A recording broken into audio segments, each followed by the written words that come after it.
next agenda item is a special meeting study session. I'd like to call this to order and ask for a roll call, please. Councilmember Medina. Here. Mayor Ruane. Here. Councilmember Salazar. Here. Vice Mayor O'Connell. Here. And Councilmember Iber has noticed away on vacation. Conduct of business this evening are two items. First, conduct interviews to fill vacancies resulting from resignations of the City of San Bruno's Crime Prevention Committee, which we just did. And then receive a report and provide direction regarding bylaws for the San Bruno Community Foundation. And that's what we'd like to do. Staff? Yes, Mr. Mayor, members of the City Council, ladies and gentlemen in the audience, and those of you who may be watching at home. We're here tonight to discuss three topics, which you'll see on the first PowerPoint slide. And we're going to spend a couple of minutes just going through the presentation, which you have a copy on the dais. And once we're done with that, we're going to be asking you for some direction and input regarding a few of the items that are in the bylaws, which you also have in front of you on the dais. And for members of the public, those are also located on the table, which is back behind you. So the three topics for tonight's discussion overall are the current status of the foundation. We'd like to review the draft bylaws and the work plan. And then we'd like to talk about scheduling the next steps, which would be approval of the bylaws and appointment of board members. And this is for the nonprofit foundation that has been recently set up. So in terms of the current status of the foundation, the articles of incorporation have been filed. The settlement funds that were contributed to the city by PG&E remain in a city custodial account pending the formation of the board and the approval of the bylaws.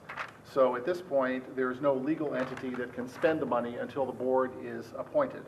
So that's going to be one of the next of several steps that we're going to be recommending tonight. Before we go any further, however, I'd like to introduce to you somebody that you already know and somebody that you may not know as well. The person you already know here at the staff table is Britt Stropman, our outside counsel, who has been helping us with the legal aspects of the formation of the nonprofit. And then we also have here a new participant in the process, Mary Ellen Loyens, who is from the Silicon Valley Community Foundation. You have a resume in front of you, and she is here and has provided us with some expert assistance regarding the setup and potential future operational issues of the nonprofit. Would you like to just say a word or two about yourself? Thank you so much for giving me the opportunity and Silicon Valley Community Foundation the opportunity to work with you on this important project. We know how it touches the heart of every member of the community in San Bruno, and we're grateful for this opportunity. And I'd like to interject real quick. Silicon Valley Foundation has a wealth of knowledge and expertise in this particular type of field. They actually did a little outreach to us to see if they could help, and they gave us some really good input already. And so I think it's important that we continue to get their input. So thank you very, very much.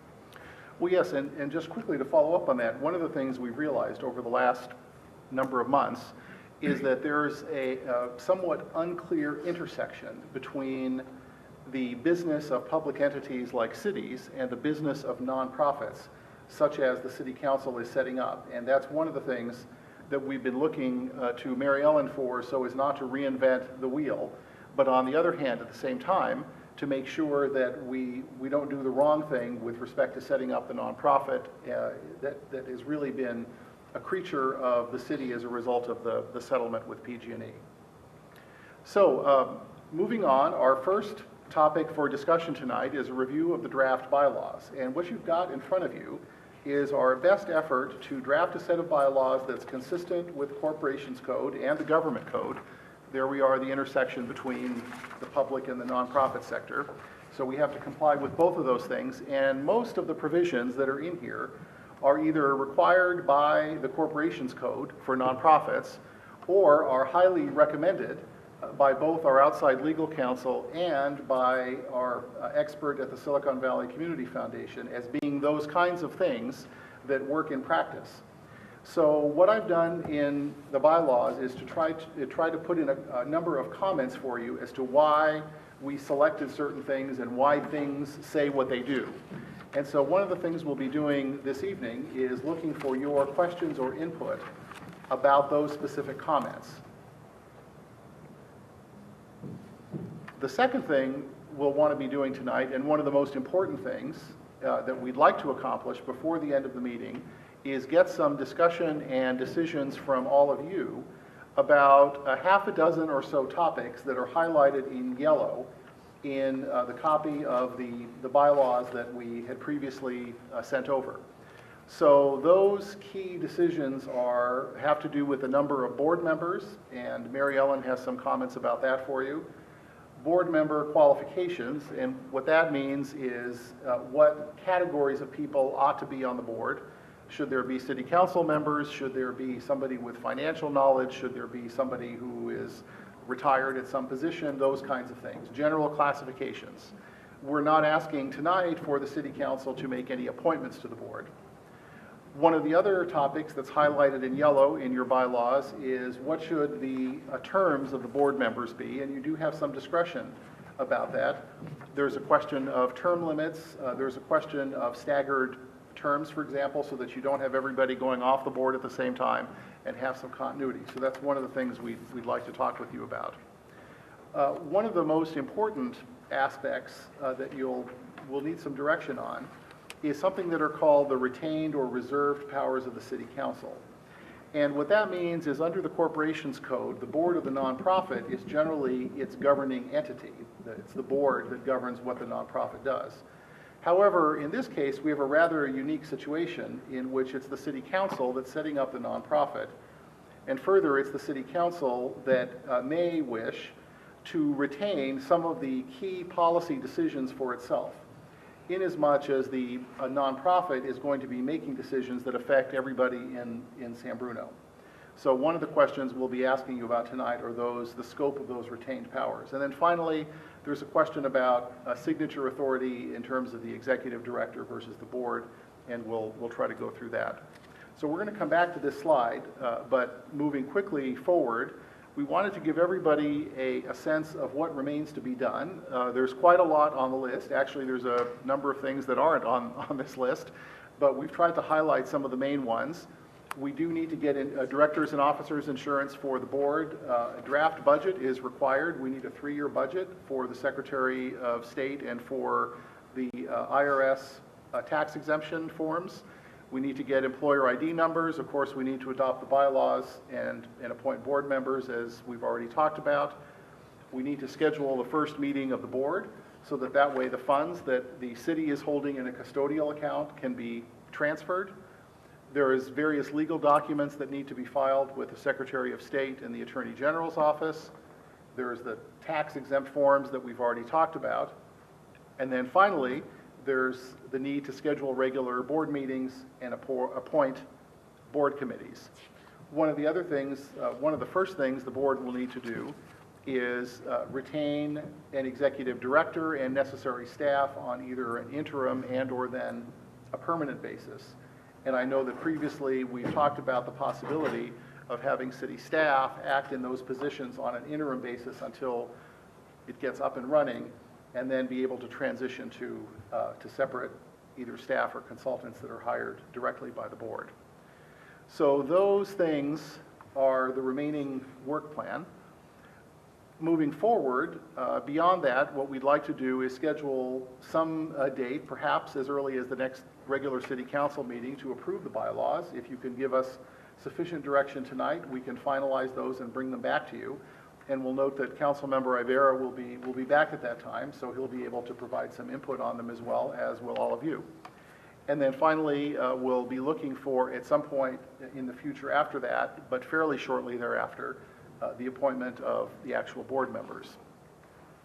So tonight what we want to do is pause and ask you if there are any questions or comments about the margin comments in the bylaws, and then have you provide direction for us about all of the things that were highlighted on the earlier slide that we'll keep up. So that concludes my presentation, and I'd be happy to answer any questions, and we'd love to hear from all of you if there are any questions about either the margin comments or the items in yellow that are decision items. Any questions of Mark so far? Or comments? I think you all received the yellowed out copies, and hopefully you had a chance to take a look at them. Most of it is kind of standard stuff, I think, but there's some decisions here to be made.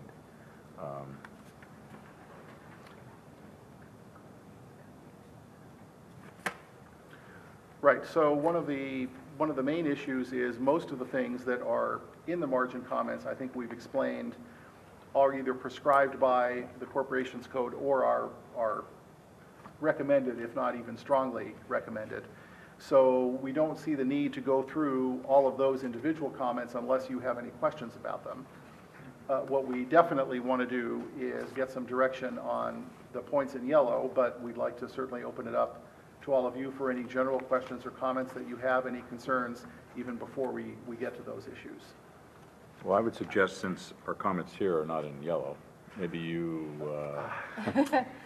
Yeah, that's an unfortunate oversight on my part. The earlier version I had sent you, I'm sorry, did have yellow in it, but I guess it didn't come out on this Right. afternoon's copy. I would suggest, Mark, that. Well, we can go through those. Yeah, a lot of this standard powers of the corporation code and all this kind of stuff, I think that's kind of there to explain things to us, but maybe you should go to the point by point as to what you really need done this evening. So one of the first things we'd like some direction on are how many people ought to be on the board. And on that topic, I think Mary Ellen has some interesting input for us. You might recall that the council was looking at somewhere in the neighborhood of 5 or 7, and we've had some conversations with Mary Ellen about that, and I think she has some valuable input. Great. Thanks, Mark. I know that you were all concerned about keeping the board at a size that would allow you to be very effective in your work. I would like to encourage you to consider a range of board members rather than a specific number. That way, as the board shifts, as members come on and off, you give the board a little bit of latitude to replace those members. Or as you add additional committees and work, you have some space to add members. You'll want an odd number, so 5, 7, 9. But the board can be effective as long as I think you stay below 21 members or so. Above that, you'll start becoming a little crowded, and it'll become a little difficult to make decisions. But certainly in those lower numbers, you'll have plenty of space, but you don't want to make it so small that as you have various committees, like grant-making committees, et cetera, that you don't have enough people to populate all of those committees. Questions?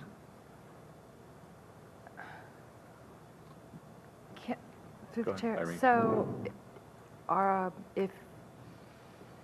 if you say 5 to 9, and you have subcommittees, do the subcommittees or the have to be populated by all board members, or can you have a subcommittee and then have more people in them?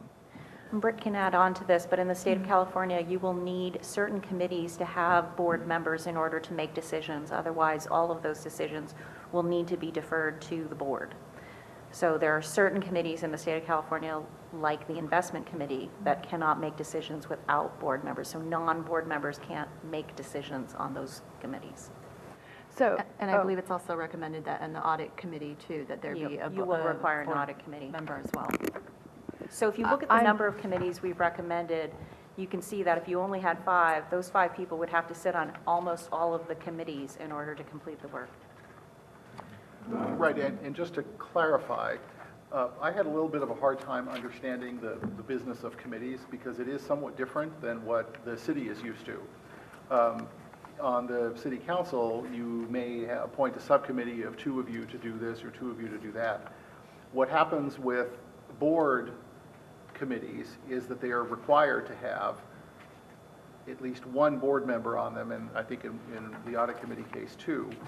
But there can also be committees that are not committees of the board, in that they are committees of members of the public or individuals who are interested in some topic or other that might wish to provide some sort of advice to you. And so you'll see that reflected in the bylaws. There's committees of the board that require population by board members. And then there's other committees, advisory committees, that don't actually require any board members to be on there. So I think what Mary Ellen is telling you is you really should have at least 7, if not maybe more, individuals on the board so that you can make sure that all the required board committees can be populated by board members. Additionally, you would want board representation of at least one board member on a committee that would be populated with non-board members. So that board member could report back to the board on the activities of that advisory or subcommittee. Okay. Thoughts, ideas? Rico? So, I'm sorry. Go ahead. Ladies first. oh, well, I have a follow-up question then. So if you have a committee or a subcommittee, I guess, of the full board, that subcommittee makes decisions without referring it back to the full board? No, but that's what it sounded like. So I'm confused. So if you I'm sorry, no, and you tell me if I heard it correctly. So my understanding is there are certain committees that are required under the state that would require a board member to sit. So for example, if there's already 2 standing committees that must be maintained and a board member sits and you have 5, then you have 3 left. And so if we have other committees that require a board member to be present, then by having a smaller number, then you may have more of a challenge of getting folks that are potentially volunteering their time to stand on each one of these committees to report back to the board as a whole. Did I do okay, or did I pass? That's right. Okay. Because think of it, if you have 5 board members and you have the board meeting, then you have the audit committee meeting, then you have the investment committee meeting, then you have the grant making committee meeting. That's 4 meetings that potentially the same overlap of people will have to attend. It can put an undue strain on the board to have one board member be on 5 different committees just to make sure the committees have board representation. So if you have more board members, say 9, there's a little more space there, and you don't have the same board member having to attend 5 meetings in a meeting group a quarter. Okay, so if in fact you have a committee made up of citizens for a particular purpose, they want to look at something, and that doesn't require a board member to be on, they still report back to the board, and that board makes ultimately all the decisions. Correct. Okay. But certain committees, audit committees and committees like that, require a board member to be on there. And it's quite normal for an advisory committee to have a board member sitting on it Right. so that the board can be represented and so that committee can be informed about the bigger picture of the organization. Mm-hmm. Okay. Michael? Through the chair, thank you. Mary Ellen, you mentioned the possibility of having a range of numbers, not deciding on a number, but if we decided that it would be somewhere between 7 and 11 or 5 and 11, how do we determine when we have enough? I mean, how do we determine a quorum at that point when it's a range, not a fixed number? The quorum is the majority, or I think it's 2/3 of the number of current board members. So it's not according to the range. So it wouldn't be according to the highest numbers. If there are 9 board members currently, it would be 2/3 of the 9. And then how do we deal with changes? I mean, does that come back to us as a governing board, say, and we decide now it's time to add 2 more? Or we need to get rid of 2 because there's not enough committees to keep them busy? So the way it's set up in draft form is that the city council is the appointing authority for board members. So the city council, let's say you had a range, for example, from 5 to 11. You could initially appoint 5. Then in 6 months, you could determine maybe we need a couple of more people. So it does give you a bit of flexibility. It is different than the model you're used to, understandably, for city council members where you know how many there are. As for the quorum, that can actually be defined in the bylaws. You can, once you pick what that number is, then you can say, do you want a majority of the people who are there? Do you want 2/3 of the whole membership? What do you want that quorum to be? So we can determine what that is. But we need to know if you've got a set number or if you're looking at a range. And I think after some discussion today, I think staff feels for a number of reasons that a range has some advantages that give you, as the appointing members, some flexibility to determine what to do, especially going forward, depending on the number of committees you have. Right now in the bylaws, you've only got essentially 2 committees that are specified, the executive committee and the audit committee. I think you hear Mary Ellen telling you in the future you're likely going to have more board committees that you'll need. hence you may need more board members. Initially, when we had first meetings, I was leaning towards a small number, like 5.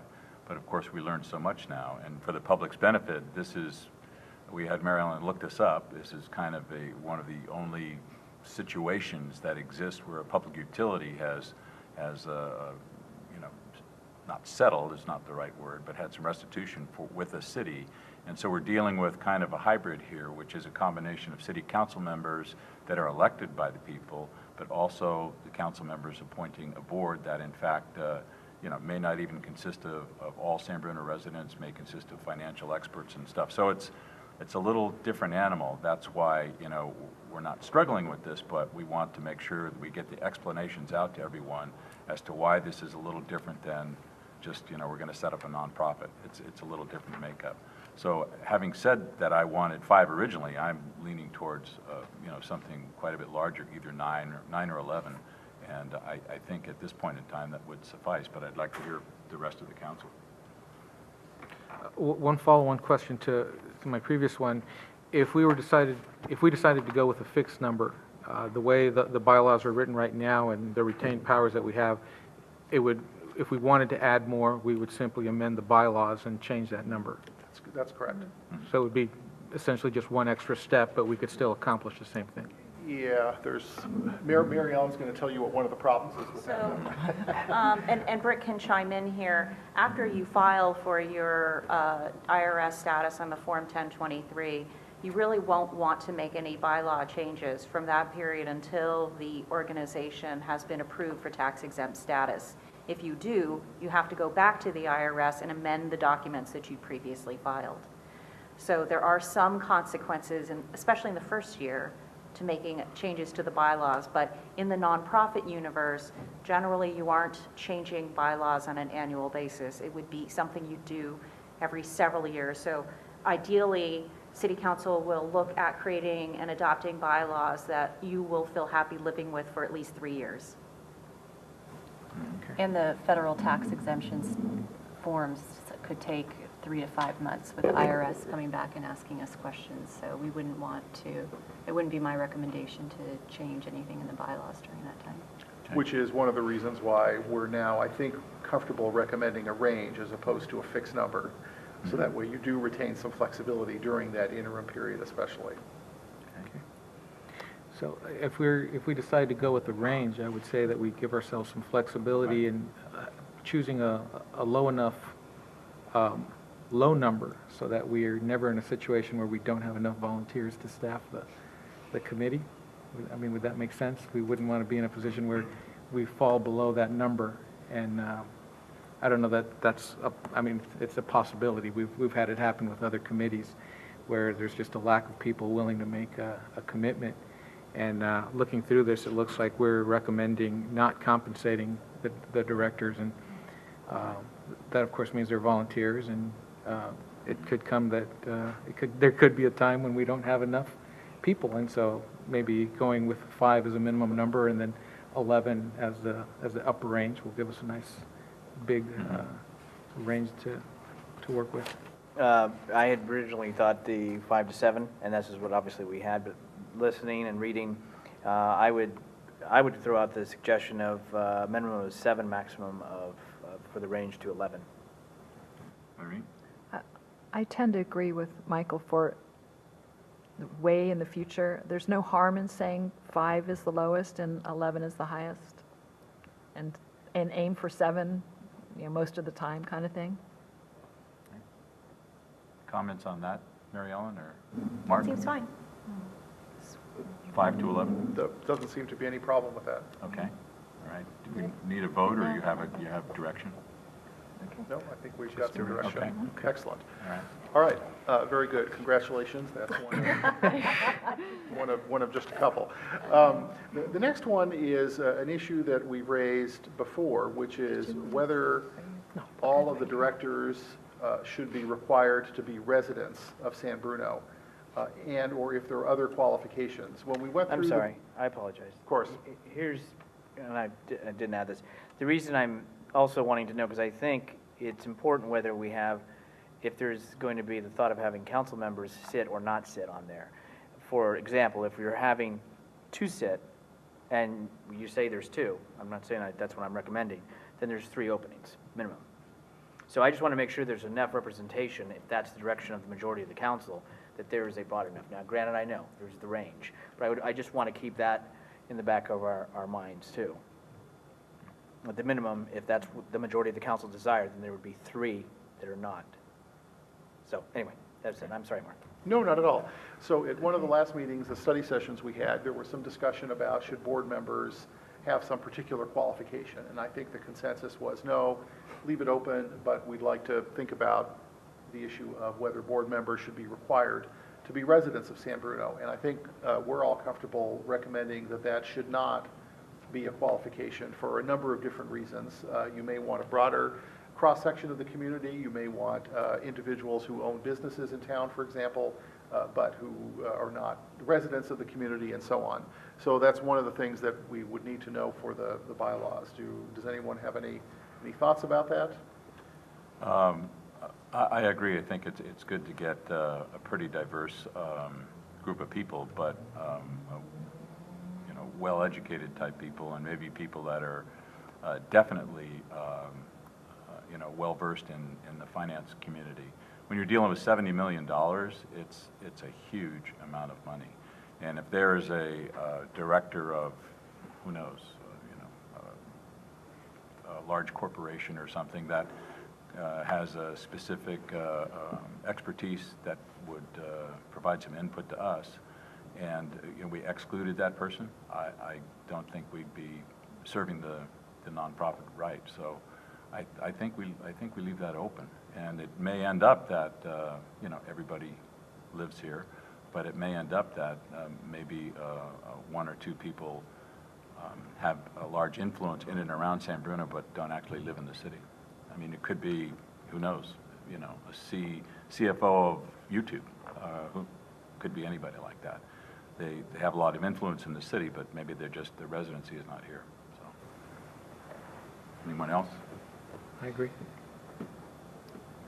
All right. Is that a general consensus? Well, Councilmember O'Connell might have some thoughts about that. Well, I'm struggling to how you would word this then.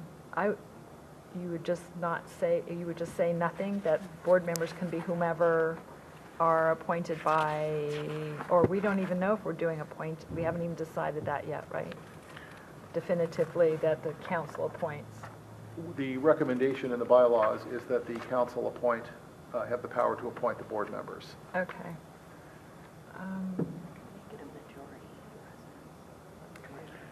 Mary Ellen is telling me that, of course, you can also make it a majority of residents, or the board members should have a majority of residents on the board. That would be another alternative you can consider.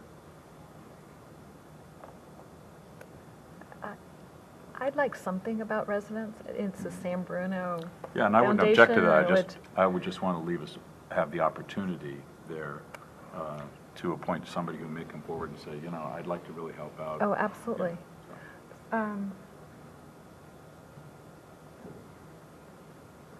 I'd like it if we say majority shall be San Bruno, either San Bruno residents or business owners, and then the rest can be open.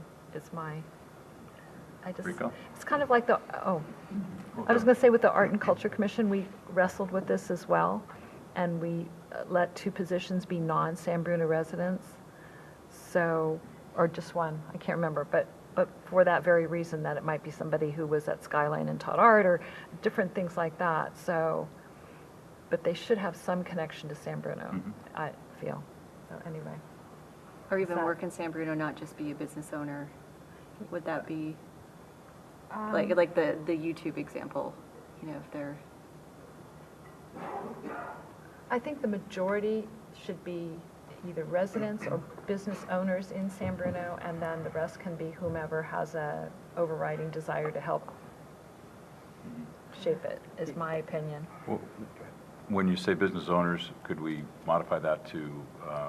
Or have substantial business interest in San Yeah, Bruno, how's something like that? Or a representative of a business with a substantial interest in San Yeah. Bruno or located Yeah. in San Yes, that, I Yeah, just. I see Irene's point, and it's just, you know, I don't want us, like, we're supposed to live with this for about 3 years, so I don't want us to box ourselves, or all of a sudden we go, oh gosh, well, we're at that percent now, so we don't have that opportunity to look at what needs to be done. So, again, as the mayor said, we're talking about going down a path that few have traveled, something that it's all new to us.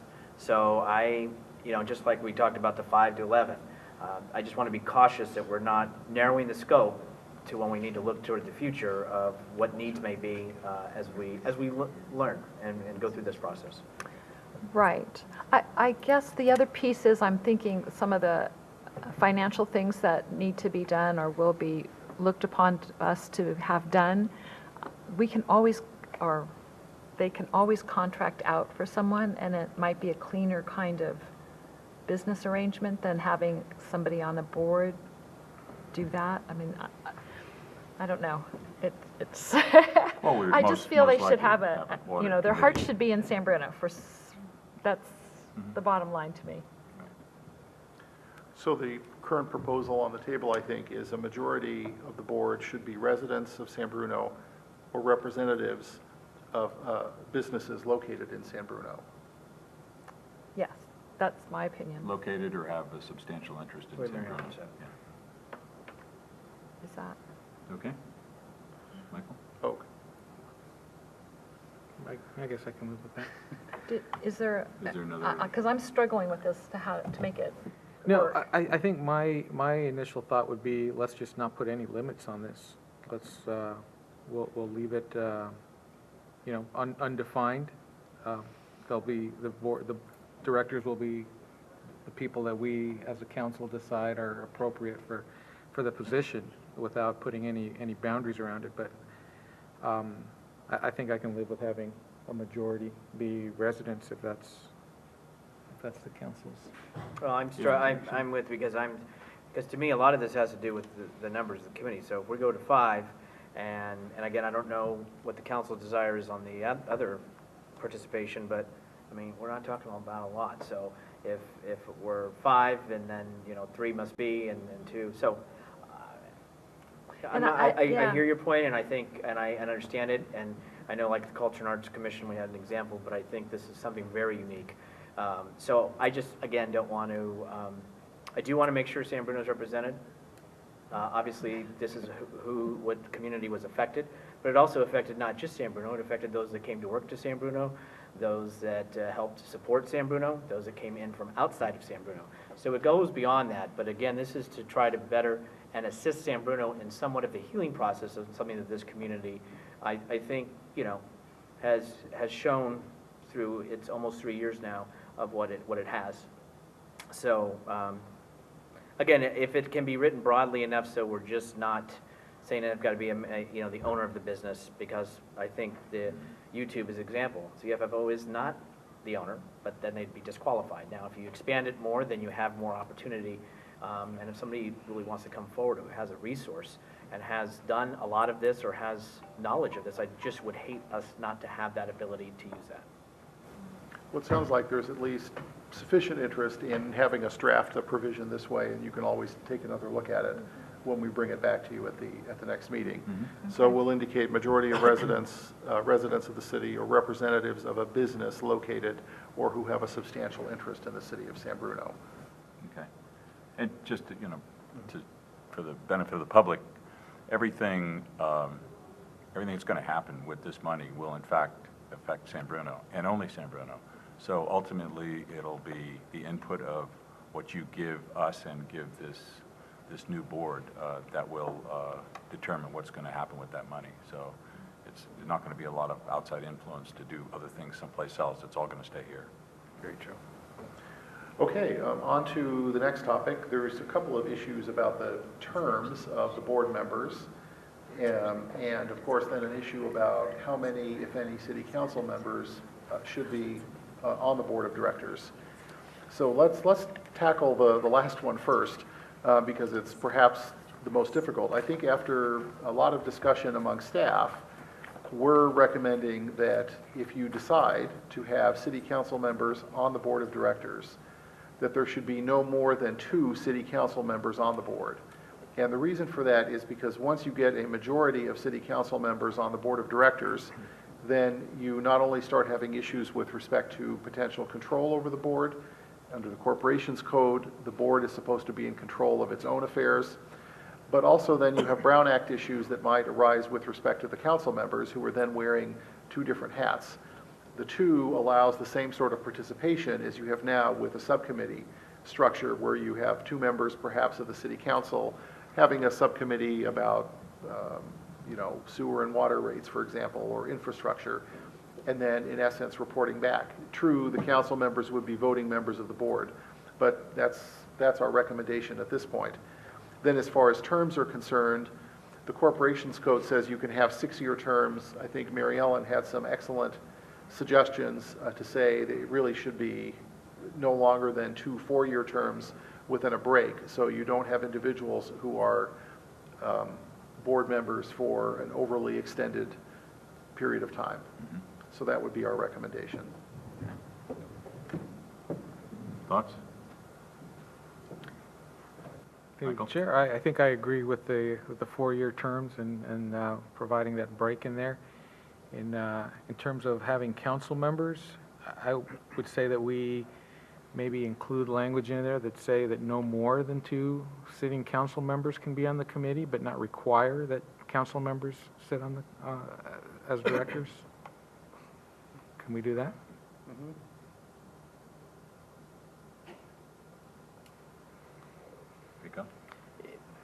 Yeah, the one thing, of course, it kind of goes to the next retaining powers, but I guess what I'm trying to understand is, and it's up to the council's recommendation, is where does the actual authority lie? For example, it goes to the board. Do they ultimately, that's what I need to have answered to answer this question. Do they ultimately make the decision about expenditures and the direction, or is that then come back to this council, whoever they are, and they make the final approval, just as we have all the committee commissioners and boards? My reason for asking that is because if it's ultimately going to come back to the city council and we have 2 members taking up the 7 spots, I would like to get more community input and then have it come back to the council as a whole. That's why I'm asking that question. So, but as far as the terms, the way Mary Ellen described it, I'm okay with that. So just one comment about that. I think this is a good example of this difficult intersection between a public entity and a not-for-profit entity. Under the Corporations Code, the nonprofit board is the one that's in charge of the affairs of the corporation. On the other hand, it's not unusual, I think, as both Britt and Mary Ellen will tell you, to have either city council participation on the board, although not a majority of city council members on the board, while at the same time having the city council have some retained powers. The way we've written the bylaws in draft right now, the city council has a lot of retained powers in general. And we wrote those primarily so that you could remove them instead of trying to think of them, trying to think of adding them if you felt that that was appropriate.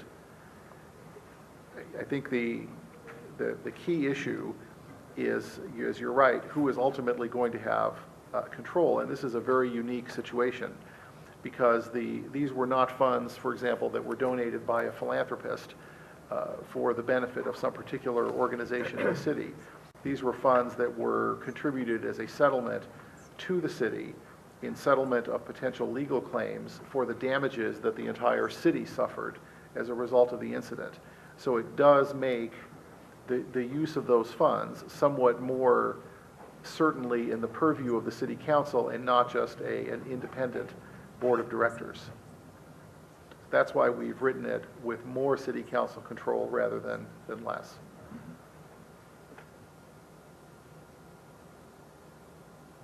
Irene? I think the terms are fine, the 2 4 years and all that, but here you say elected, but they're not going to be elected per se, right? They're going to be appointed? I think that's correct. Okay, so just to clarify, and then, Well, there will be an election for the president position, and Yeah. yes, that is true. Well, we Yeah. were talking about directors shall be Yeah. elected to a Okay. term. Well, really, the directors will be appointed by the city council, right? That's what I think your point is? That, yes. Yeah, right. So The that- officers will be elected by the board. Okay, but that's, once you've got a board, then they elect their own officers. Correct. Okay, that's fine, but, okay, so section 6 is going to say appointed. Directors shall be Yep. appointed for a term no longer than 2 consecutive 4-year terms. Okay, that I'm fine with. I understand why you would only want 2 council people on the board. Okay, so we have 2 council people, and then that's it, right? Right, with the exception of the retained powers that we'll get to in just a moment. Okay, Because those retained powers are things that the city council can decide. The board can make their decision, but it may be subject to the approval of the city council. okay. So we're all in agreement of 2 council members? No. No? No? Do I you- need the other question answered, as I already indicated. Because again, if it's coming, if the ultimate decision as far as the expenditure of it comes to the council after a certain dollar amount, then in essence, I don't know that 2 members of the city council need to serve on this, who also can be then elected officers, which I don't think they should be. I think, and therefore, I want to make sure we have enough community interest and input. So, again, my view is that it should come back to the city council for ultimate expenditure of those funds. So then I would say, then no, we don't need 2 members of the city council sitting on that, in my opinion. But that one goes with the other. Yeah, the city attorney was about to move to the retained powers of the city council or the city in the operation of the not-for-profit. But the way that this is currently structured and the recommendations that are contained in the proposed bylaws, the city council does not retain authority over the distribution of the funds and the grant making. That would be an authority of the not-for-profit board itself, and that entity would operate essentially independently, with the city council retaining certain reserved authorities, appointment of board members, and a few other things. But the grant making itself would be the authority of the board. And appreciate the clarification, and that's, because if that's what the majority of the council would decide to do, then of course I'm going to say we should have 2 members of the council. My concern, and I raised it last time when we had originally gone at City Hall, I'm trying to envision a time that the board goes forward and says, we're believing recommendations A, B, and C, and the expenditure of the $68.75 million, and it's done. And we get a room full of people that say, wait a minute, this is not what it was intended for. And we're going to sit up here as the elected voice of the people and say, it's their control. Yes, but you did the corporation, you did the bylaws, you've appointed these folks, and now you're saying that's, and I'm not saying that would happen, but again, this is a unique situation.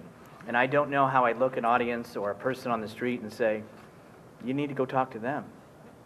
But we've elected you, and we can unelect you. But that doesn't change the board. And so that is a great concern I have. So I think the answer is to look at the retained powers, and right now, the retained powers include retained powers of the city council.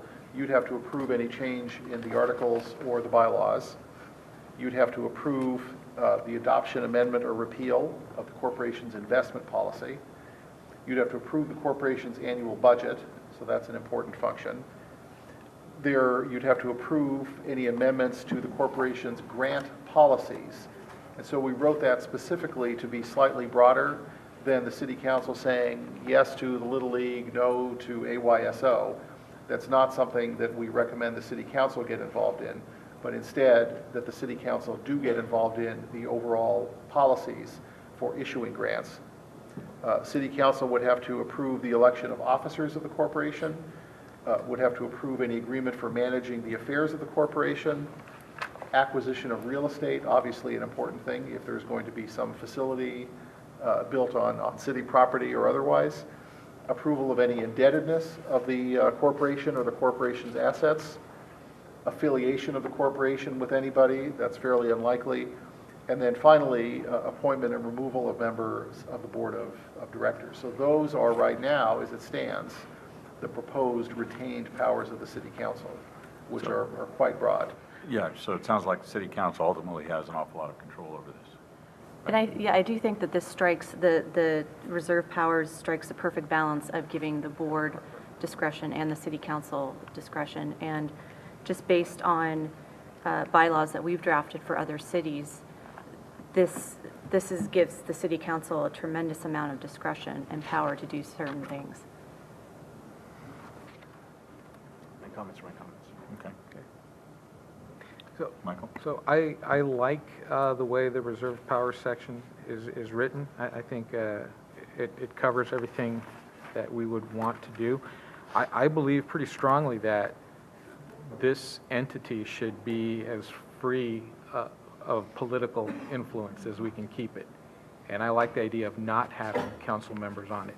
I don't necessarily want to exclude council members, but I think requiring that members of the city council sit on the board is not necessarily in the best interest. And there is a lot of politics that goes behind what we do. And sometimes it's just perceived, sometimes it's real, but I would hate to taint what we're doing with this body with those sorts of things, whether somebody's aligned with one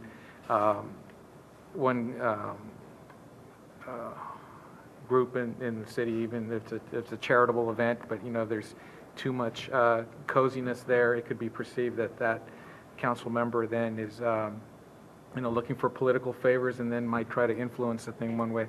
Even if it's just two, they're still in the minority, but I like the idea of just keeping this completely separate.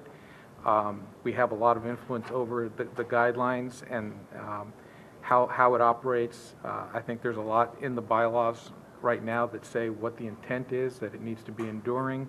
I don't think we need to worry too much about, this group sort of hijacking what we've intended to do. I think we're pretty clear with the intent, and we do have control over who sits on the board, and so I think that's enough influence from the city council.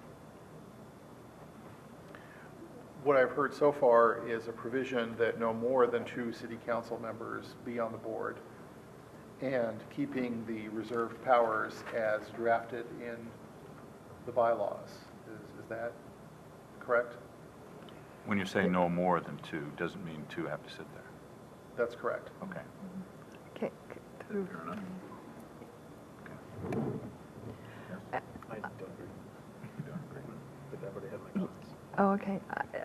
Well, I think way back, Rico and I had agreed that it was going to be a difficulty if the councils were excluded from this board because of the accountability the councils have, that we walk around and people say, oh, are you doing this, are you doing that? And if you're too far, I understand what you're saying about the politics of it, but if you're too far removed, if the council's too far removed from what the nonprofit board is doing, I don't want to stand there and shrug and go, well, I have no control, or I won't know anything what they're doing until we see the annual budget, or any of those kinds of comments. So I definitely want at least 2 council people there. I have some questions about the powers. I think, as far as I can think anyway, you've made them broad enough to cover many things. I just have a question about the approval of the corporation's annual budget. Can that be read to say, I mean, you might approve all but 2 items, or you might, is there wiggle room in there that the council can approve the budget except for A, B, or C? Or, I mean, do you have to approve the budget in total, or is there wiggle room? No, yes, no? In total. Yep. You have to approve I it don't in think total. you could make, there could be a million different exceptions. I think that would be hard to put in there. I think, Mary Ellen, you would agree it would have to be in total. So you have to, so they would present the budget to the city council, and if the council as a whole says, this really bothers me, you have to reject the whole You have to reject budget? the whole thing. And I think it's important to note that the budget isn't going to say what the specific grants are. Right, so you're not approving particular grants. Operating budget. Can't there be, just as the city manager has authority up to a certain dollar amount, and then when it exceeds that dollar amount, it must come to the council for approval? Why can't it be in the same line of that, up to a certain range, the board can, obviously, my comments are known, and that's fine. Because I do think that, and not that anyone, and I'm not alluding that anybody would hijack the group or take that, but at the same time, too, we appoint, we unappoint, just like we do every committee, commission, and board in this community, at every level. So we have accountability here. We've dealt with a little bit about signature authority, but that really deals with contracts and not with grant making. So if you're concerned about grant making, that's something separate that we could bring back. I don't know if you have any thoughts about that. I think there are some limitations of powers according to the California Corporate Code. Yep, there. And so the city council, I think, has probably the most broad and sweeping powers allowable according to the California Corporation Code written in here. So the level of control you're talking about for the city council wouldn't be permissible for a separate nonprofit 501c3 entity in the state of California. Okay, thank you. All right, we're coming up past 7 o'clock, and we have a council meeting to do, but let me just throw in the last couple of words here. I would agree with Irene that there be two council members on the board. The reason being, this council negotiated that settlement, and we did it for the benefit of the entire community of San Bruno. And just the way Michael said, there could possibly, God forbid, be political influence behind the scenes. There is political influence. It works both ways. We have the influence of the people that elected us on that board, so God forbid we do anything that they didn't want us to do. So I think ultimately there's a check and balance there, and I think representation of a couple of council members is a good thing. So is there general agreement on the scope of the reserved powers? I think they pretty well protect us, yeah. Okay. I do. I do too, but I'm still, is there provisions that you can,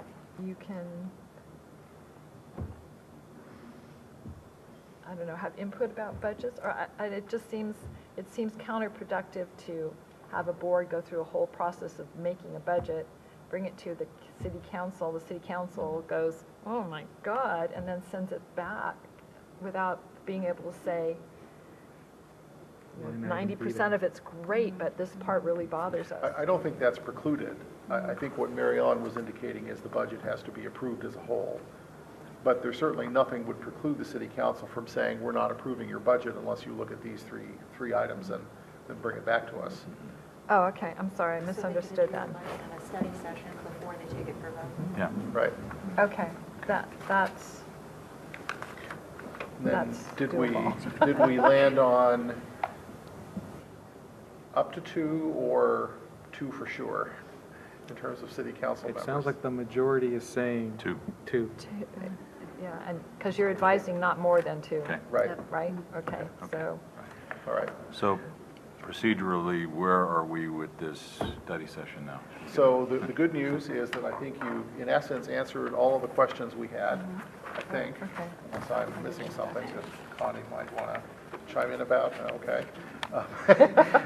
So we're intending to bring back the final draft of the bylaws at your next meeting or a upcoming meeting in the very near future, because we need to get these finalized in order that other things can happen, other filings can be made. So right now, our plan is to bring them back to you at the next regular meeting, Yeah. when Councilmember Ibarra can also be here to comment. Let's plan on that, because we don't have a first meeting in August, so let's get Correct. it done. All right. So our intent is to bring this back to you at the July 23rd meeting, and we will consider whether we would perhaps also want to consider proposing another study session, just to give you a little bit Oh, I think of we're gonna have additional to. time, and I think that might actually be a good idea, so that you have as much time as makes you comfortable, because we do want to get this done, and I think there's